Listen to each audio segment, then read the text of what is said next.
네, 안녕하십니까. 제63회 심화 한국사 능력검정시험 그 네 번째 해설 영상입니다. 오늘은 마지막 11문제 해방 후 현대사와 종합문제 같이 보겠습니다. 먼저 40번 문제는요, 인물에 대한 설명인데요. 결국 가나 두 분의 인물을 일단 제시해놓고 여기서 맞는 선지가 어느 것이냐 이 두 개를 고르는 문제입니다. 근데 한국사 공부 많이 하신 분들은 딱 사진만 봐도 누구신지 금방 알 겁니다. 가 인물은 바로 백범 김부 선생, 역시 설명도 호가 백범이라고 되어 있습니다. 자, 그리고 오른쪽은 또 몽양 여운영 선생입니다. 일단 먼저 김구 선생부터 보면은 일단 대한민국 임시정부 주석을 역임했고 남북협상에 참여했고 이건 1948년이죠. 남한만의 단독선거에 반대해서 그리고 마지막 최후는 이렇게 피살당한 것으로 그렇게 끝나고 있고 여운형 선생도 마찬가지로 비록 시기는 다르긴 하지만 피살당한 것으로 이렇게 비극적인 최후로 끝났습니다. 이 여운형 선생도 주요 활동이 그 신한청년단에 관여를 했고요. 근데 신한청년당이 결성에 관여했다고 나오는데 신한청년당이 앞전에도 39번에 3번 선지 파리 강화 회의에서 그 신한청년당이 그 독립청원서를 제출했다고 할 때 바로 신한청년당 나왔었습니다. 그리고 이제 해방 이후에 바로 좌우합작위원회 조직을 했죠. 1차 미소 공동위원회가 결렬된 다음에 좌우합작위원회가 조직됐습니다. 자, 일단 기본적인 정보를 주어주고 뭔가 빠진 것 같은 느낌. 그것이 이제 기억, 니은, 디귿 중 있겠습니다. 먼저 기억, 김구 선생이 상하이에서 한인애국단 조직 맞습니다. 네, 보통 한국사 시험에서는 예를 들어서 한인애국단 조직한 장소가 상하이가 아니라든지 그렇게 한 개 문장 내에서 팩트를 꼬거나 그러진 않죠. 네. 일단 한인애국단이 상하이에서 조직이 된 것은 맞습니다. 그리고 이 상하이에서 조직된 한인애국단에서 바로 이봉철 의사, 윤봉길 의사의 의거가 있었습니다. 자, 그리고 이제 기억은 맞고요. 니은 바로 김구 선생이 조선혁명간부학교를 세워 독립군 양성했다. 이 조선혁명간부학교는 김원봉입니다. 김원봉이 일단 먼저 의열단을 만들었는데 이제 의열단 활동만으로는 좀 아무래도 한계에 있다고 생각을 해서 조선혁명간부학교를 세웠습니다. 이건 김원봉이고요. 그러니까 니은은 땡기고 디귿. 자, 여운형이 그 조선건국준비위원회 이건 맞죠. 이 조선건국준비위원회 그 전신이 바로 조선건국동맹이죠. 1944년 바로 해방 전에 이렇게 국내에서 독립에 대비해서 조선건국동맹을 만들었고 8.15 해방 직후에 일제로부터 뭐 치안권이라든지 행정권을 이양해주겠다는 그런 약속을 받고서 조선건국준비위원회로 명칭을 바꿨습니다. 결국 디귿도 맞습니다. 그러면 기억하고 디귿이 맞는 2번이 답이겠네요. 자, 마지막 리을 한번 더 보면은요. 그 리을 여운형이 미국에서 귀국해서 독립촉성중앙협의회를 이끌었다. 자, 미국에서 귀국해서 독립촉성중앙협의회를 조직한 사람은 이승만입니다. 네. 그렇게 해서 결국 리을도 땡입니다. 네. 그 다음에 41번 가겠습니다. 네, 41번 밑줄근 국회에 대한 설명인데요. 이제 시험 문제 국회 그런 거 나오면 거의 뭐 초대 국회, 다른 말로 제한 국회밖에 거의 나오지 않습니다. 여기서 주의할 점은 옳지 않은 것입니다. 네, 역시 우리나라 최초로 실시된 총선거 기념하기 위한 우표들 쭉 나와 있습니다. 네, 결국 제한 국회 말하는 것이고, 근데 특징은요, 그 임기가 지금처럼 4년이 아니고 처음이다 보니까 2년이었습니다. 자, 일단 제한 국회에 대한 건데 이거를 그냥 옳지 않은 것은 아니고 옳은 것은이라고 봤다면 1번 답 찍고 그냥 넘어가기 쉽습니다. 네, 절대 주의해야 됩니다. 일단 제헌국회에서 두 가지 법률 제정한 거 시험에 잘 나오죠. 반민족행위 처벌법, 그리고 이 법에 근거해서 만들어진 위원회가 반민족행위자 처벌특별위원회, 약칭 반민특위가 있었는데 이거 분명히 옳지 않은 거 찾는 거니까 1번에 답을 찍으면 안 되겠습니다. 2번 의원들의 선거로 대통령 선출했다. 네, 이때는 대통령 뽑는 방식이 직선제가 아니었습니다. 그래서 국회에서 이승만이 초대 대통령으로 선출이 됐는데 이제 문제는 뭐냐면 이 임기가 2년이어서 두 번째 국회의원 선거는 1950년 5월달, 즉 6.25가 터지기 바로 직전에 두 번째 선거가 있었습니다. 근데 두 번째 국회의원 선거에서 이승만의 우호적인 세력들이 국회에서 다수를 차지하지 못하게 되니까 더 이상 국회에서 대통령으로 선출되기 어려워졌습니다. 그래서 바로 1952년에 그 발제 개헌이라고 그 임시수도 부산에서 무리하게 대통령 직선제로 개헌한 그런 또 사건이 있었죠. 네, 하여튼 이번 시험 세트에는 발제 개헌이라든지 뭐 4.4 5.2 개헌이라든지 그렇게 이승만 대통령이 장기 집권을 위해서 무리하게 개헌을 추진한 그런 사건들은 이번 세트는 안 나오고 있습니다. 3번 이게 답인데요. 민의원과 참의원 양원제, 마치 상원 하원 그런 것처럼 그 민의원 참의원 양원제로 운영이 된 거는 4.19 혁명 이후에 내각 책임제로 개헌이 되어서 그때 장면 내각이 있을 때 그때밖에 없습니다. 네, 그래서 초대 국회는 양원제가 아니고 단원제입니다. 그래서 이 민의원과 참의원 양원제로 운영되었다. 이 선지가요, 앞전 62회 시험에서도 44번 3번 선지로 나온 적이 있었습니다. 하여튼 이 양원제는 4.19 혁명에 의해서 개헌된 그 국회에서만 양원제가 운영이 되었습니다. 4번 일부 지역에 국회의원이 선출되지 못했습니다. 왜냐하면은 일단 총 200석 남한 지역 총 원래 계획된 의석이 200석이었는데 이제 제주 4.3 사건 때문에 제주도에서는 선거를 치르지 못했습니다. 그래서 제주도 2석 빼고 198석으로 재헌국회가 출범했습니다. 5번 일제가 남긴 재산 처리를 위한 귀속재산 처리법 만들었다. 이거 앞전에도요 62회 42번 5번 선제 나온 적이 있었습니다. 바로 일본 사람들이 우리나라 땅에 남기고 간 재산들 처리하기 위해서 일단 신한공사라는 기관이 설립됐습니다. 신한공사. 만들어진 기구는 신한공사고요. 관계된 법은 귀속재산 처리법입니다. 네. 일본 사람들이 남기고 온 재산 보고 귀속재산이라는 표현을 쓰고 있습니다. 42번 가겠습니다. 42번, 이 가 전쟁 중에 볼 수 있는 모습으로 이것도 적절하지 않은 것입니다. 결국 그 유명한 흥남철수 때 이 메리더스 빅토리호가 이렇게 아주 기적적으로 많은 피난민들을 세우고 남쪽으로 피난 간 그 얘기를 다루고 있는 뮤지컬 얘기가 있습니다. 이제 기적의 항해라고 하는 제목인데요. 아마 실제 한 2010년경에 실제 뮤지컬 이 빅토리호에 대한 이야기를 다룬 뮤지컬 제목이 아마 생명의 항해였습니다. 생명의 항해. 그리고 최근에 아마 2021년인가 또 오페라가 나왔거든요. 오페라 이름은 아마 메르더스 빅토리호의 기적입니다. 그러니까 아마 거기서 나오는 기적 그리고 여기서 나온 항해를 합해가지고 그냥 가상으로 기적의 항해라고 하는 그런 그런 뮤지컬 제목을 만든 것 같습니다. 자, 하여튼 이 기적의 항해라는 뮤지컬 결국 6.25 전쟁에 대한 얘기입니다. 네, 일단 답을 찾아보면은 1번 요것도 적절하지 않은 것은입니다. 1번 국민방위군. 자, 국민방위군에 이렇게 청년들 나이 때 드는 사람들을 소집을 했는데 문제는 뭐냐면은 그 고위층이 상당히 횡령하고 부패가 심해가지고요. 이 국민방위군한테 가야 될 물자들이 많이 부족해졌습니다. 그래서 그 추운 겨울날에 진짜 국민방위군으로 소집된 사람들이 굶주림과 추위에 시달려서 많이 죽었습니다. 네, 그래서 나중에 국회에서 국민방위군 사퇴 그런 것이 폭로되기도 했고 아주 담당자 고위직인 사퇴하는 그런 일들도 있었습니다. 하여튼 이것도 6.25 전쟁 중인 건 맞고요. 2번 원조 물자 배급을 기다리는 시민 당연히 전쟁 중에 물자가 부족하니까 당연히 그랬을 거고요. 3번 시가증권을 싼값에 매수하는 지주. 한창 전쟁 통에 무슨 시가증권 이런 거 매각 매수 이렇게 할 수 있는가 생각할 수 있는데 결국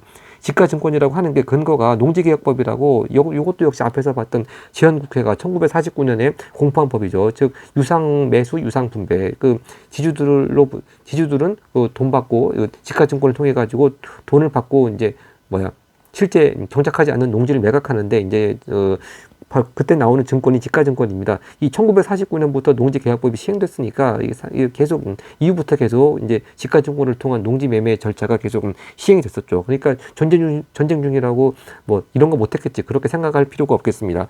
그리고 4번 거제도 포로 수용소에서 석방되는 방공포로 이것도 당연히 전쟁 중이겠죠. 특히 1953년 7월 27일에 휴전협정이 체결되기 전까지 상당히 오랫동안 타협이 안 돼가지고 많이 지지분이했었는데요. 타협 안 된 이슈 중에 하나도 바로 포로들을 어떻게 할 것이냐, 즉 자기네 나라로 돌려보낼 것인가에 대해서 제대로 협상이 안 됐습니다. 근데 이제 그 당시 이승만 대통령은 상당히 휴전에 절대 반대하는 입장이었었거든요. 그래서 1953년 6월에 그냥 미군이나 유해군 측과 협의하지 않은 채 일방적으로 반공포로, 즉 공산당이 반대하는 포로들은 북한이나 중국으로 돌려보내지 않고 그냥 석방을 해버렸습니다. 바로 그 사건이 세계를 놀라게 한 반공포로 석방 사건인데 역시 휴전이 되기 전 1953년 6월에 있었습니다. 자, 그래서 혹시나 이제 1, 2, 3, 4번 중에서 약간 헷갈리는 그런 선지가 있었다고 하더라도 5번이 확실히 6.25 전쟁 중에 있었던 일이 아니죠. 그 전입니다. 제2차 미소 공동위원회. 바로 1차건, 2차건 미소 공동위원회가 나온다면은 바로 대한민국 정부 수립이 되기까지 과정, 원래는 통일정부를 수립해 보려고 했지만 제대로 안 되는 과정, 그 속에 나와 있는 과정 중이죠. 특히 1차 미소 공동위원회는 46년이었고 2차 미소 공동위원회는 47년, 결국 둘 다 결렬이 됐습니다. 네, 이렇게 이제 전쟁 중에서 볼 수 있는 모습으로 적절하지 않은 것 답은 쉽게 찾았습니다만 나머지 선지들 혹시 더 어려운 문제 속에 나올 수 있기 때문에 다시 한번 확인하면 좋겠습니다. 다음 43번 가겠습니다. 네, 43번 가 정부식에 있었던 사실인데요. 일단 228 민주운동이라고 되어 있습니다. 2월의 마지막 날 2월 28일에 민주운동, 좀 생소할 수도 있는데 자 차근차근 보자면은 일요일 날이 아마 그때 2월 28일이 일요일이었는데 그 당시 민주당 부통령 후보 장면 씨가 이제 대구에서 유세를 벌일 예정이었다. 근데 이때 아마 학생들이 유세장에 참가하지 못하도록 정부에서 강제로 등교를 시켰다고 하는 거죠. 뭐 네, 등교 명부는 뭐 시험 등등 이런 게 있었는데 이제 거기 반발해서 대구 시내 이런 학생들이 이제 반대하는 시위를 일으킨 것이 바로 228 민주 운동의 결국 뭐랄까 228 민주 운동의 원인이 되었습니다. 네. 근데 여기서 이런 일이 언제 있었는가 좀 애매할 수도 있는데 여기 가장 핵심적인 단서가 3.15입니다. 3.15 하면은 부정선거 아니겠습니까? 네, 바로 4.19 혁명의 도화선이 되었던 3.15 부정선거니까 결국 여기서 말한 2월 28일은 1960년이 되겠습니다. 이 민주당 부통령 후보 장면 씨가 물론 부통령 후보로 나온 적이 두 번 있습니다. 1956년 그때도 부통령 후보로 나와서 그때 당선됐죠. 근데 그때도 대통령 후보 신익기 후보가 갑자기 유세 도중에 갑자기 사망을 했고요. 역시 이때도 1960년 이때 선거 역시 갑자기 대통령 후보 조병옥 후보가 갑자기 또 선거 유세 기간 중간에 또 사망을 했습니다. 그래서 대통령 후보는 없어졌고 결국 민주당 부통령 후보만 유세를 하게 된 그런 상황이었습니다. 네, 하여튼 3.15 부정선거에서 3.15에 일단 여기서 단서를 잡아가지고 1960년이라고 잡아서 그럼 결국 이승만 정부겠죠. 답을 찾아보겠습니다. 답은 5번입니다. 이승만 정부에서 특히 1950년대 후반으로 갈수록 더욱더 독재적인 모습을 보이고 있는 게 시험에 나오는 게 한 세 가지 정도가 드는데요. 그 중에 하나가 바로 이 진보당 조봉암 사건입니다. 그 당시 이승만 정부의 공식 입장은 지금처럼 평화통일론이 아니고 북진통일론이었습니다. 물론 아까도 말씀드렸다시피 휴전에도 반대했고요. 근데 이제 이렇게 진보당의 조봉암 이 당수가 평화통일론을 주장을 하니까 이제 조봉암 당수를 1958년에 구속을 했고요. 바로 이 얘기는 62 앞전에 41번 4번 선지로 나온 적이 있었습니다. 그리고 곧바로 재판을 빨리 끝내고 그 다음에 59년에 또 사형 집행을 해버렸죠. 그리고 또 잘 나오는 것이 이제 뭐 국가보안법을 개정한 보안법 파동, 그리고 경향신문 폐간 이런 것들이 1958년, 59년쯤에 있었던 이승만 정부 막바지에 있었던 독재적인 모습들 시험에 잘 나오고 있습니다. 답은 5번이고요. 1번 선지 프로야구가 6개 구단으로 출범했다. 지금은 뭐 다 알다시피 10개 구단이지만 1982년도에 처음 출범할 때는 6개 구단이었습니다. 네. 물론 그때 이름이 그대로 남아있는 팀이 딱 두 팀밖에 없죠. 삼성 라이온스하고 롯데 자이언츠. 네. 그러고 보니까 여기서 대구에서 이렇게 228 민주운동 대구를 연고로 하는 삼성 라이온스도 네, 그때 처음 출범할 때 이름 그대로 지금도 그대로 있네요. 그다음 2번 YH 무역 노동자들이 야당 당사에서 농성했다. 이때 야당이 신민당이었고 김영삼 총재가 있었는데 하여튼 이 시기가요 1979년 8월입니다. 즉 박정희 대통령이 살해당하는 79년 12.6 사태가 일어나기 2달 전이죠. 네, 하여튼 YH 무역 노동자살 사건 하면 79년 8월달, 즉 유신 정부가 있던데 그때고요. 3번 선지 사회정화를 명분으로 한 삼청교육대, 요건 그 유명한 전두환 정부 초기 때 삼청교육대가 운영되었습니다. 4번 인민혁명당 재건이 사건으로 관련자가 탄압되었다. 이건 이제 74년도에 그 당시 유신헌법 당시에 일종의 사법살인이라는 말이 붙을 정도로 이렇게 억울하게 사형 집행을 당한 사람들이 많았던 그런 사건이었습니다. 인민혁명당 재건이 사건 74년 유신헌법 때입니다. 자, 그러니까 이제 다른 선지들을 보더라도 답이 될 수 있는 건 5번밖에 없겠습니다. 그 다음 이제 44번 갑니다. 네, 44번 가나 헌법이 제정된 시기 사이에 있었던 일을 묻는 건데요. 자, 가나 헌법 처음 시작은요, 뭐 다들 대한민국 민주공화국이고 뭐 주권은 국민 어쩌고 별 차이가 없습니다. 이제 그 가운데 대통령 뽑는 방법부터 조금씩 차이를 보이죠. 먼저 가나 헌법은 대통령은 일단 국민이 직접 뽑습니다. 네, 이것만 가지고는 좀 뭔지 모르겠죠. 근데 그다음 세 번째 조항이 있습니다. 대통령 임기 4년이고요. 지금 5년인데 틀리죠. 그다음 특히 가장 키워드가 대통령 계속 재임은 3번에 한해서 할 수 있습니다. 3기. 그러니까 바로 이거 여기서 핵심을 잡아가지고 이건 박정희 정부 때 1969년에 있었던 삼성 개헌이구나. 그렇게 딱 캐치가 돼야 되겠습니다. 자, 그래서 이 박정희 대통령이 일단 대통령 직접 선거로 4년 중임제 직접 선거로 이렇게 2번 당선된 다음에 이제 3번째까지 더 당선을 하기 위해서 이렇게 삼성 개헌을 시도했죠. 그래서 이게 개헌안이 통과가 되어서 1971년도에 또 세 번째로 직선 대통령 당선이 됐습니다. 네. 자, 근데 이제 그 후에 대통령 직접 선거가 아니고 간접 선거에다가 또 임기 제한도 없는, 아니 임기 제한이 아니고 필수 제한도 없는 그런 아주 절대적인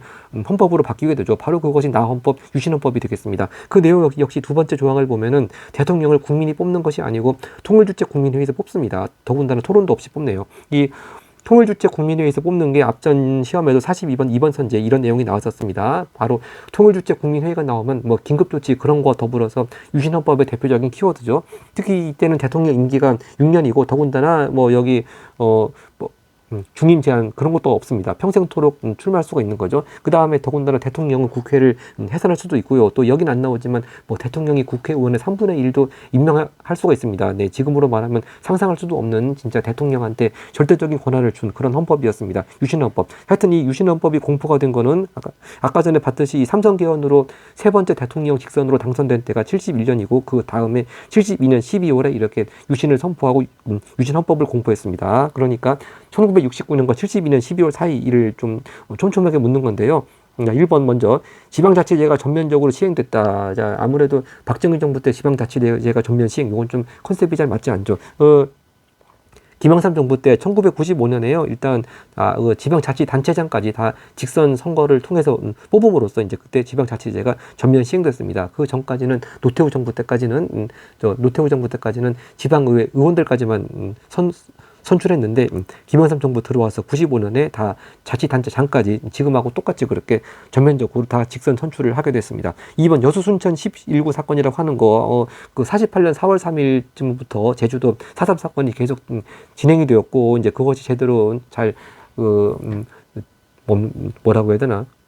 제대로 진정되지 않으니까 이제 정부에서 진압을 하기 위해서 군인들 파견했는데 특히 여수 순천 지역에 있는 군인들이 제주도로 출동하라는 명령을 거부하고 반란을 일으킨 사건이 바로 11구 사건입니다. 그러니까 이것도 1948년인데 특히 10월 19일이면은 8월 15일 이후니까 대한민국 정부가 정식으로 수립된 그 후에 일이 되겠습니다. 하여튼 그 박정희 정부 때와는 아무 관계가 없고요. 그렇죠. 좀 더 이 박정희 대통령의 그 일생을 좀 더 깊이 아시는 분들은 이 박정희 대통령이 여수 순천 또 반란 사건하고 관련이 있습니다. 근데 역사 시험하고는 거리가 멀기 때문에 더 이상 언급하지는 않겠습니다.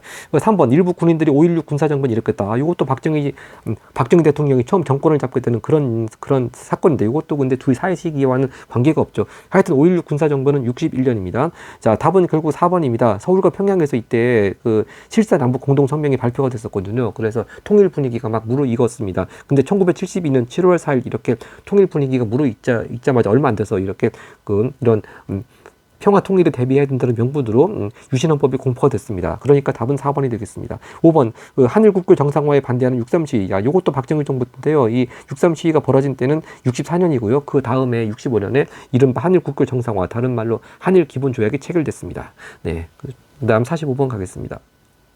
네, 45번도 이 사건이 있었던 정부 시기입니다. 딱 보면 그 서울 평화시장에서 그 전태일 열세 분신 사건, 그래서 노동환경 개선을 요구한 그 사건, 바로 박정희 정부 때인 1970년이 되겠습니다. 자, 1970년 역시 그 박정희 정부가 딴 대통령 시기에 비해서 상대적으로 좀 길다 보니까 참 이런저런 일들이 많이 있었고 시험에 내려고 맘먹으면 정말 생소한 거 끄집어내가지고 얼마든지 낼 수가 있죠. 근데 이럴 때는 뭐 꼭 모르는 선지가 나왔다 하더라도 일단 아는 선지들 통해서 나머지들 차근차근 제거해 나가면 답을 찾는 건 그렇게 어렵지가 않습니다. 네, 그런 방법으로 풀 수밖에 없습니다. 그래서 첫 번째 이 한평 고구마 피해 보상 운동, 뭐 이게 대체 어느 시대인지 잘 모르는 좀 낯설은 선지인데요. 그래도 나머지 선지들 차근차근 보면은 박정희 정부 때는 관계 없다고 해서 제껴서 결국 답은 1번으로 그렇게 좁힐 수가 있습니다. 2번을 보면요, 저유가, 저금리, 저달러, 그러니까 기름값 싸고, 그리고 은행 이자 싸고, 그 다음에 또 환율 좋고, 그런 3조 호황이 있었던 때가 바로 전두환 정부 말기인 86년부터 88년까지였으니까 이것도 답이 아니고요. 2번, 미국과의 자유무역협정, 이른바 한미 FTA가 체결된 거는 노무현 정부 때 2007년이고요. 3번, 경제협력개발기구 OECD에 가입한 회원국이 된 때는 또 김영삼 정부 때인 96년이고, 5번, 최저임금 결정을 위한 최저임금위원회가 설치되었다. 이것도 바로 전두환 정부 때인 87년입니다. 일단 여기 혹시 5번 선지 같은 이런 선지가 들어가게 된 계기가 아마 추측하기에는 이 전체 열세 분신이 또 노동 조건 개선 뭐 이런 걸 요구하니까 아마 노동 조건 개선 최저임금하고 연결되지 않을까 생각할 수가 있겠습니다만 이 최저임금에 관해서 앞전에 62회 45번 1번 선지에도 일단 최저임금법 제정 얘기가 나왔습니다. 이 최저임금법 법 자체가 제정된 거는 86년이고요. 그 다음에 87년에 이렇게 최저임금위원회가 설치됐습니다. 다 전두환 정부 때입니다. 그래서 이렇게 확실하게 나머지들만 소거시켜 나갈 수만 있다면 답은 1번으로 그렇게 좁혀서 고를 수 있겠습니다. 그래서 결론적으로 이 한평 고구마 피해 보상 운동이 일어났던 시기는 박정희 정부 때 유신헌법 시기인 76년이 되겠습니다. 46번 가겠습니다. 네, 46번 이제 종합 문제가 나오기 시작했는데요. 근데 이 불상 문화재 문제가 딴 데 같으면 앞부분에 있을 텐데 이번에는 종합 문제 쪽 뒤쪽에 나왔습니다. 자, 이 불상이요 부석사 무량수전에 있는 소조불상인데 상당히 예술적 가치가 높다고 하는 거죠. 특히 여기서 이제 외양을 묘사한 부분에서 좀 힌트를 찾아야 될 것 같아요. 얼굴은 풍만, 두꺼운 입술, 날카로운 코 등등인데, 이건 이제 A4 용지로 인쇄한 거긴 하지만 실제 시험지도 그렇게 모양이 크지 않기 때문에 이 외양을 묘사한 힌트만 가지고 찾기도 좀 어려울 수도 있겠습니다. 자, 근데 일단 가장 익숙한 것이 바로 1번. 이거는 석굴암 본전불이고 2번도 이렇게 부석사 무량수전에 이런 모양의 좀 약간 이국적인 불상이 있다는 것도 좀 어울리지 않죠. 이 두 번째 것이요.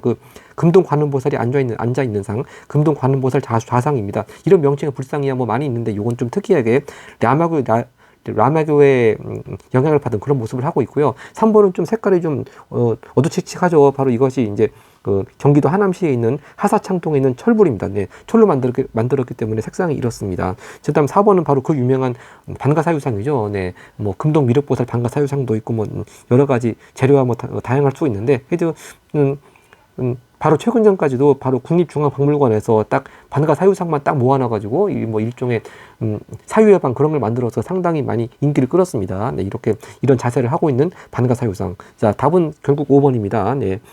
바로 근데 5번이 불상이요. 앞전 바로 61회 18번 2번 기출문제만 충분히 공부했다면 충분히 답을 찾을 수 있을 것 같은데 기출문제를 만약에 좀 최근 것을 확인하지 않았다면 좀 어렵지 않았을까 그런 생각도 듭니다. 하여튼 바로 이 5번 이 불상이 이렇게 뒤에 광배가 있고 이런 불상이 바로 부석사 무량수전에 있는 소조 불상이 되겠습니다. 네, 그리고 이것이 만들어진 시기는 고려시대라고 하는 거 다시 한번 확인하고 나머지 불상들도 또 언제든지 다음 시험에 또 나올 수 있기 때문에 항상 나올 때마다 체크가 필요하겠습니다. 다음 페이지 가겠습니다.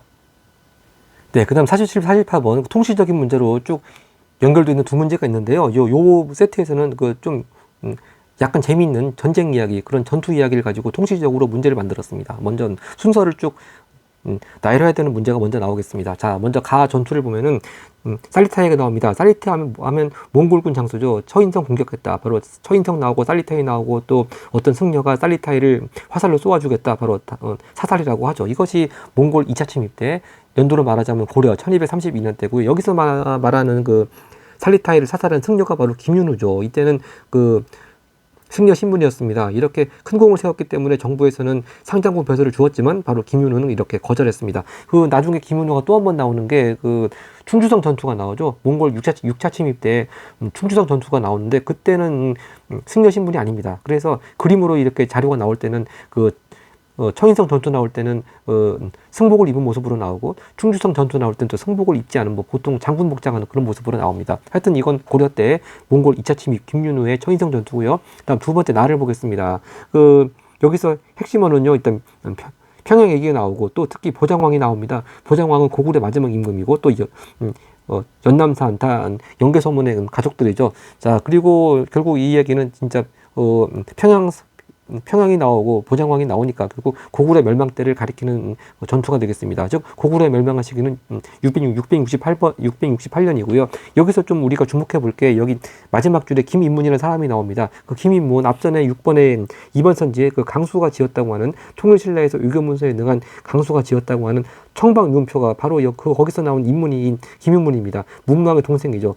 그래서 김인문이 당나라에 인질로 갔었는데 이 김인문을 석방해달라고 요청하는 표, 바로 그것이 강수가 지은 청방윤표. 네, 여기 다시 한번 또 나오니까 좀 반갑네요. 자, 이렇게 시기 정리했고 그러니까 나가 가보다 앞이고요. 다를 보겠습니다. 다든 키워드가 정봉수가 나오고 몽골산성이 나옵니다. 맨 처음에 나오는 뭐 비국에서 아르길, 이 비국은 비변사를 말하는 거고요. 하여튼 정봉수, 용골상성하면 요건 정묘호란 때 키워드입니다. 가장 잘 나오죠. 정묘호란은 인조 때 1627년이죠. 이때는 아직 나라 이름이 청나라로 바뀌지 않은 후금이 쳐들어왔습니다. 자, 그러니까 지금까지 순서가 나가 다 그렇게 지금 이어지고 있습니다. 자, 마지막 라를 보겠습니다. 라, 부사 송상현은 외적이 바다를 건넜다. 바로 임진왜란이 시작되는 그런 장면입니다. 네, 그래서 여기 바로 부사가 어느 지역이냐 하면 동래부사죠. 지금 부산 쪽 동래부사 송상현 바로 바다를 접하고 있는 지역입니다. 그래서 처음에 이렇게 전혀 준비 안 된 상태에서 왜군을 맞닥뜨리다 보니까 나름대로 장렬하게 이렇게 저항했습니다만 결국 장렬하게 최후를 맞았다. 그런 내용이고, 요건 하여튼 1592년 임진왜란 초기의 그 동래성 전투가 되겠습니다. 그러니까 결국 순서 다시 한번 나열해 보자면은 나가라다 그게 되겠죠. 나가라다. 그럼 그것을 나열한 것은 47번 3번이 답이 되겠습니다. 그다음 48번 보면요. 요번엔 뭐 가나다라를 각각 짝지는 그런 문제가 나오는 것도 아니고 그냥 라 전투만 꼭 찍어가지고 이렇게 라 전투가 벌어진 지역에서 있었던 사실로 옳은 것을 해놓고서 그 지역을 연결고리로 한 통시적인 문제가 나왔습니다. 자, 결국 부산이죠. 동해성이니까 1번 딱 답이 있네요. 내상. 바로 조선 후기 여러 가지 사상들 이름이 있는데, 이제 공식적인 무역 말고 사적인 그 교육 활동 한 사람들, 사상들 이름이 있는데, 특히 부산 지역에서 활동한 사람들 보고 내상이라고 했습니다. 바로 내상이 그 동료할 때 그 내자죠. 이제 2번 선지 안승이 왕으로 봉해진 보덕국 세워졌다. 바로 보덕국이요. 이 고구려 멸망과 관련이 있습니다. 고구려 멸망 후에 이제 부흥운동이 일어났고, 이제 대표적으로 나온 두 사람이 안승하고 건모잠이죠. 근데 안승이 건모잠을 죽이고 신라로 넘어갔고요. 그 신라 왕이 이제 나름대로 고구려 유민들을 좀 흡수하기 위한 그런 정책으로 그 안승을 보덕국 왕으로 임명했습니다. 이때가 674년입니다. 그리고 결국 여기서는 지역을 묻는 건데, 안승이 보덕국 왕으로 세워진 그 보덕국이라고 하는 곳은 바로 지금의 익산. 앞전 문제에도 금마저라고 하는 지역이 나왔습니다. 그 익산 미륵사지 석탑 나올 때 바로 그 금마저. 지금 지명은 익산. 하여튼 무산하고는 거리가 멀고요. 3번 선지, 지역 차별에 반발하여 홍경래가 봉기한 건 평안도죠. 특히 평안도 정주 지역입니다.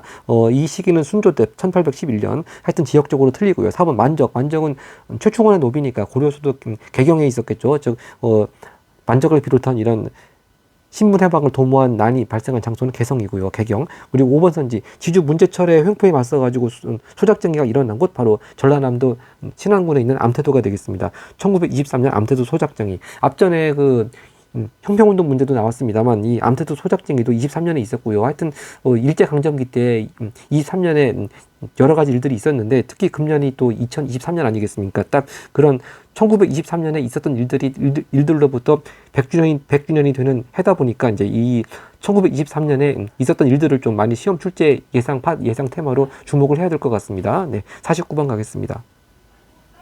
네, 49번은 민주화 운동에 대한 문제인데요. 1점을 달고 있을 만큼 일단 키워드들만 잘 알고 있으면 쉽습니다. 4.13 호원조치, 호원철폐 그런 구호가 나오면 당연히 87년 6월 민주항쟁이죠. 특히 6월 민주항쟁에 도화선이 됐던 사건이 그 서울대학교 학생 박종철 군의 고문 살인 사건이었습니다. 이 사실을 제대로 국민에게 알리지 않고 여기 표현대로 은폐 조작했다는 그런 사실이 밝혀져 가지고 더욱더 국민의 분노를 샀습니다. 여기서 호원이라고 하는 게 그 당시는 대통령 직선제가 아니고 간접적으로 선거하는 건데, 당시 전두환 대통령이 다음번 대통령 선거도 일단 간접 선거로 뽑겠다 하면서 직선제 요구를 거절했죠. 바로 그렇기 때문에 여기 호원철폐라는 구호가 나왔습니다. 결국 이 87년 6월 민주항쟁의 결과로 가장 쉽게 나오는 선지가 바로 현행 직선제에 이렇게 개헌이 된 거죠. 바로 이렇게 답은 2번입니다. 5년 단임제, 현행 헌법이죠. 5년 단임제 대통령 직선제 개헌을 이끌어냈다. 답은 2번. 1번 선지, 허정 과도정부라고 하는 요 개념은요, 좀 생소할 수도 있는데 기출문제에 종종 나옵니다. 앞전 61회 때도 48번에 한번 나왔었고, 일단 4.19 혁명이 나서 개헌을 해야 되겠는데 아직 개헌하기 전까지 좀 정부를 이끌 사람이 필요하죠. 이제 이때 이승만 대통령은 하야를 했고요. 바로 그때 들어선 과도정부가 허정 과도정부입니다. 그리고 4.19 혁명에 의해서 내각 책임제 개헌이 되고 이제 그 다음에 장면 내각이 수립이 됐습니다. 하여튼 허정 과도정부 얘기가 나오면 이승만 대통령 하야한 후에 4.19 혁명 그 직후 바로 그때가 되겠습니다. 그리고 3번, 야당 총재의 국회의원 제명은 촉발됐다. 바로 이때 야당 총재, 아까 YH 무역 사건 때도 나왔습니다만 바로 김영삼 신민당 총재를 말하는 겁니다. 그래서 국회에서 1979년 10월 달에 김영삼 총재가 제명된 것을 제명된 것을 계기로 해서 바로 김영삼 총재의 정치적 고향이라고 할 수 있는 부산 마산 지역에서 민주화 항쟁이 일어났습니다. 이것이 바로 79년 10월, 즉 11.6 사건이 있기 바로 직전에 부마 민주화 항쟁이죠. 그리고 4번 선지 관련 기록물이 세계 기록 유산으로 등재되었다. 이거는 바로 80년 5.18 광주 민주화 운동 말하는 거고요. 바로 5번 선지 이승만이 대통령에서 물러나는 결과 가져온 거 바로 1번 선지와 같이 4.19 혁명과 관련이 있겠습니다. 이제 이번 시험 마지막 50번 문제 보겠습니다. 네, 50번 역시 통일 노력이 나오는데 무슨 정부의 통일과 관련된 선언인데 엄청 깁니다. 아마 굉장히 전체 문장 굉장히 길 것 같은데 뭐 내용 보면 이게 대체 어느 정부에서 발표한 것인지 많이 좀 참 쉽게 찾아내기가 좀 그렇게 쉽지가 않은데요. 자, 근데 그 중에서도 키워드 조금씩 보입니다. 먼저 첫 번째 문단에 이렇게 남북 분단의 고통을 걸어온 지 반세기 가까워온다. 그러니까 아직 1995년이 아직 되지 못할 때 그런 것 때인 것 같고, 즉 89년 말이거나 뭐 90년대 초반이라고 일단 범위를 좁힐 수가 있겠습니다. 그 다음에 또 가장 결정적인 키워드가요. 우리는 소련, 중국을 비롯한 사회주의 국가들과의 관계 개선을 추구한다고 그렇게 되어 있습니다. 자, 그러면요, 이 노태우 정부 때 그 여러 가지 외교 정책을 많이 아는 분들은 일단 소련하고 수교를 한 때가 1990년이고요. 중국과 수교를 한 때가 1992년입니다. 특히 작년 같은 경우가 2022년이 한중 수교 30주년이 된 해이기 때문에 많이 또 뉴스에 나왔습니다. 그러니까 근데 이 선언문은 아직 소련, 중국하고도 아직 수교하지 않은 때입니다. 근데 전두환 정부에서는 아직 한창 냉전이 아직은 상당히 남아 있었을 때이기 때문에 전두환 정부 때 이렇게 소련, 중국과 뭐 수교하겠다, 관계 개선 추구한다, 뭐 이런 선언을 할 리가 없고요. 바로 이것이 이제 1988년 88 올림픽을 앞두고 노태우 정부에서 이른바 77 선언이라고 그래가지고 바로 그때 발표한 내용입니다.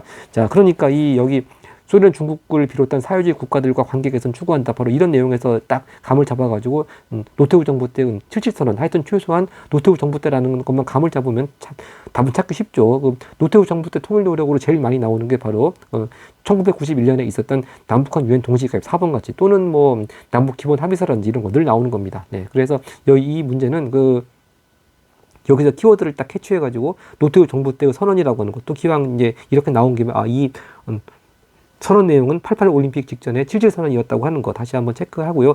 나머지 선제 같이 보면은 일단 1번 남북조절위원회 구성은 아까 전에 그 44번 4번 선제에 나왔던 72년 7.4 남북 공동성명에 따라서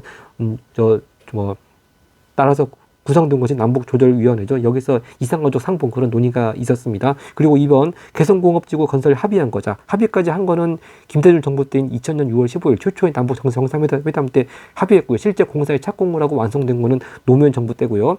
그리고 3번 선지 10월 4일 남북 정상 선언은 또 노무현 정부 때입니다. 2007년이고요. 그리고 5번 선지 이건 정말 너무너무 단골로 진짜 안 나온 때가 없습니다. 남북 이산가족 고향 방문 최초로 실현된 때는 전두환 정부 때 85년 때가 되겠습니다. 자, 이렇게 해서 63회 심화 한능감 해설 영상을 모두 마치고 다음에 또 64회 시험 때 뵙겠습니다. 네, 감사합니다.